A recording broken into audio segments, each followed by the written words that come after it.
Hello, welcome. Let's talk about something brilliant. Something with a bit of fizz. I want you to cast your mind back. Back to a time when the future of entertainment wasn't a sleek, minimalist black box humming under your television. Instead, it was a chunky, angular piece of gray or black plastic, proudly emblazoned with 4 simple letters. SEG, a hearing. That name probably conjures up a sound, doesn't it? A cheerful, slightly synthesized voice shouting Sega against a bright blue sky.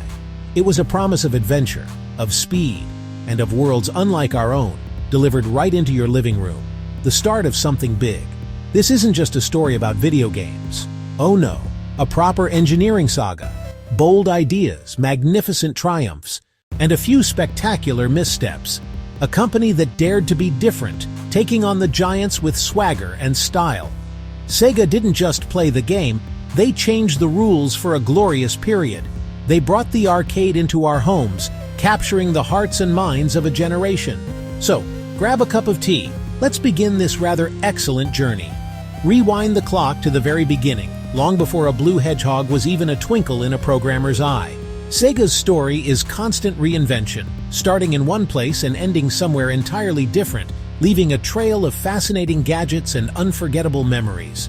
Before Sega was a household name, it was the king of the coin-op origins in the 1940s in Honolulu. Standard Games. After a few mergers and moves, it became Service Games, which was then shortened to Sega. Their early business wasn't in video games at all. While Sega was ruling the arcades, a revolution was quietly happening in people's houses. The home computer boom of the early 1980s was in full swing. Commodore 64 ZX Spectrum capturing the public's imagination. Not wanting to be left out of this exciting new market, Sega decided to have a go themselves. In 1983, they launched their first and only home computer, the Sega Computer 3000, or SC3000. This wasn't just a games console, it was a proper, fully-fledged computer with a keyboard you could actually type on.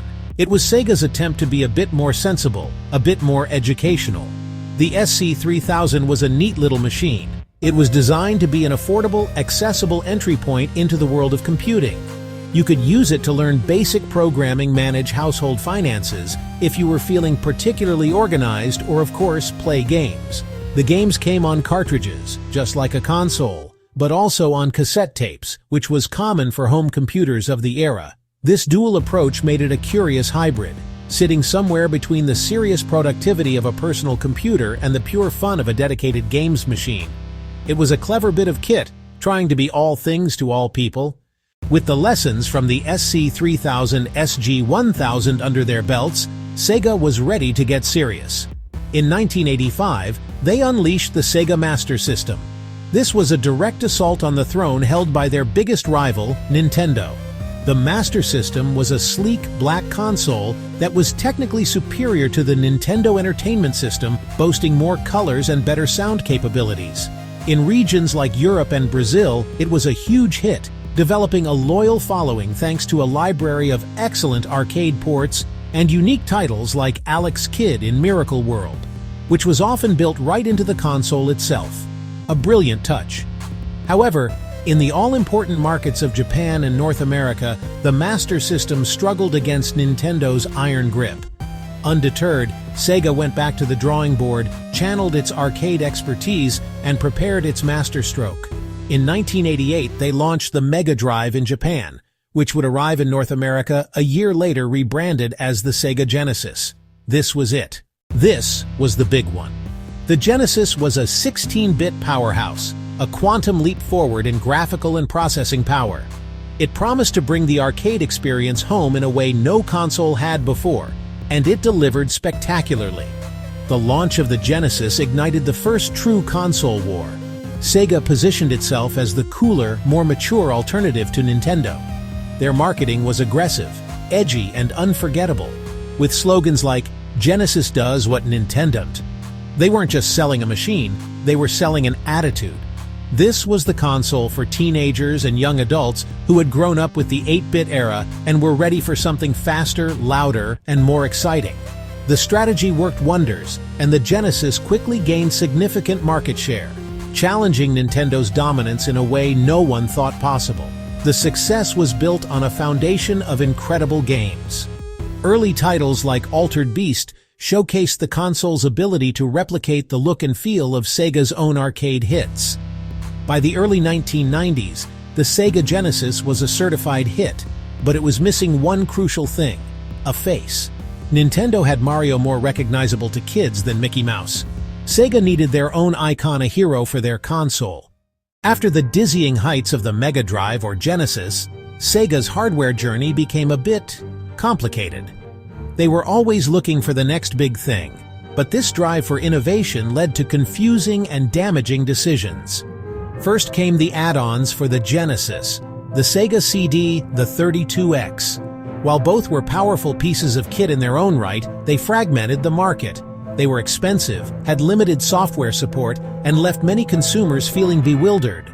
Should they buy a CD, a 32X, or just wait for the next true Sega console? It was a marketing muddle. Launched in 1994 in Japan and 1995 elsewhere, the Saturn was a 32-bit machine designed for 3D gaming. Internally, it was complex engineering, with dual CPUs, and a monster for 2D and sprite work. That complexity made it difficult for developers, especially next to the Sony PlayStation. The Saturn's surprise early North American launch alienated retailers and developers and hurt its chances. The announcement that Sega would no longer make consoles was a seismic event in the gaming world. It was the end of an era. The company that had gone toe-to-toe with Nintendo and defined the 16-bit generation was laying down its arms in the hardware war. But this wasn't the end of Sega. Oh, not at all. It was the beginning of a new chapter.